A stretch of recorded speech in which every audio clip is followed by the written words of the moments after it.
de suite dans l'histoire des dimensions, au sens mathématique du terme. Mais donc, ce qui coupe une ligne, c'est le point, ce que coupe la ligne, oui, c'est la surface. là, comme ça, oui. Surface, Dimension 1, dimension 2. Et là arrive le nœud. Oui, mais le nœud... Oui, mais ce que je veux dire, c'est que ça intervient une fois qu'il a mis en place la notion de passer du côté quantique. On peut effectivement discuter d'un nœud qui, avec la linéarité des ronds, est de dimension 1. Il n'est jamais de dimension 2 parce qu'il n'est jamais strictement mis à plat, sauf dans une immersion qui n'est jamais que l'ombre d'un nœud, c'est plus le nœud.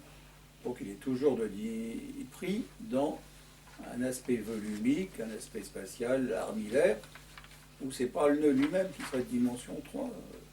Je ne sais pas comment on peut parler du nœud dans des termes dimensionnels, mais il est plongé en dimension 3, ça oui. Ce que je veux dire, c'est qu'il amène ça, une fois qu'il a posé, qu'il faut d'abord passer du côté quantique et sortir de la physique antérieure. Et c'est ça que je découvre dans la discursivité très stricte du terme. Je ne sais pas ce qu'il a en tête en disant ça. Non, mais il faut revoir les sténos surtout, une fois de plus, parce que Miller est toujours trop lapidaire par rapport Miller, à... là, c'est la version de Ballas. Correct. Enfin, moi, mais on n'a pas terminé là-dessus. Je pense qu'il faut effectivement discuter de la dimensionnalité en physique quantique et rapporter ça au nœud boromien. Il y a sûrement des gens qui ont fait le boulot, physique quantique. Ça m'étonne qu'ils mettent ça en préalable. Il faut regarder chez Kaufman, par exemple, parce qu'il a quand même fait une série de bouquins qui s'appelle Notes on Physics, Notes on de je ne sais pas quoi. Et il y a sûrement des physiciens rattachés à la physique quantique qui utilisent les deux. J'ai pas tout ça, il faut chercher. Je cherche sur internet, je suis preneur si tu fais le mieux. Notes on... Attends, ça c'est quoi? C'est Kaufman ou c'est... Kaufman, oui, c'est un des mecs Kaufman. Qui fait le plus grand boulot. Je pense que c'est 2F, MAN. Ouais. C'est quoi? C'est Notes? Notes on Physics, un de ces volumes. Ah oui, ça s'appelle Notes on Everything. Voilà, c'est vrai. C'est un des volumes qui s'appelle Notes on Physics et t'en as d'autres sûrement. Tu peux avoir volume 1, 2, 3, t'en as 20, 25. Hein. Il paye tout. Mais c'est Kaufman... c'est un américain. Ah d'accord, c'est en anglais tout ça. Oui. Anglais, oui. C'est pas Pierre Kaufman... Ah non, c'est pas le psychanalyste, non. D'accord, ok. C'est un mathématicien en fait. Oui, un spécialiste des nœuds. Okay. Sur un plan international. Ici pas trop, éventuellement d'ailleurs. Il avait fait un bouquin sur l'espace, Pierre Kaufman. Oui, il avait fait un bouquin sur, je vais dire sur la peinture, mais c'est pas tout à fait ça.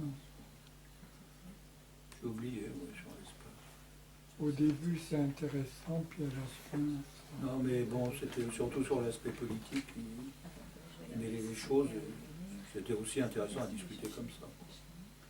Moi, simplement, je voulais dire qu'il y a un philosophe qui est aujourd'hui, Jean Salin, qui est marxiste et qui a travaillé sur l'Antiquité. Voilà. Les philosophes de l'Antiquité jusqu'à Marx, etc., elle est très précise. C'est la thèse de Marx. Hein. Pardon? C'est la thèse de Marx, de Démocrite et Épicure. Oui, mais il est très critique en même temps, et très précis sur ce qu'il écrit, sur Marx, etc. Sûrement, oui, parce que le tout premier Marx, sûrement été considéré. De mort, oui. Non, il est mort parce qu'il a été à mes collègues. Bon. Donc on a un programme aussi fixé là jusqu'à la fin janvier, puis j'ai écrit le programme pour février. Il y a de quoi dire, il y a de quoi faire, dans le même sens. Mais je pense que d'interrogation en interrogation et de réponse analytique en réponse analytique, on avance vers des besoins de réponse mathématiques. Oui, Non, Anatole, c'est le 30, le mardi 30 à 20h prochaine soir. Et les deux mardis suivants, qui sont les deux mardis de février. Ouais,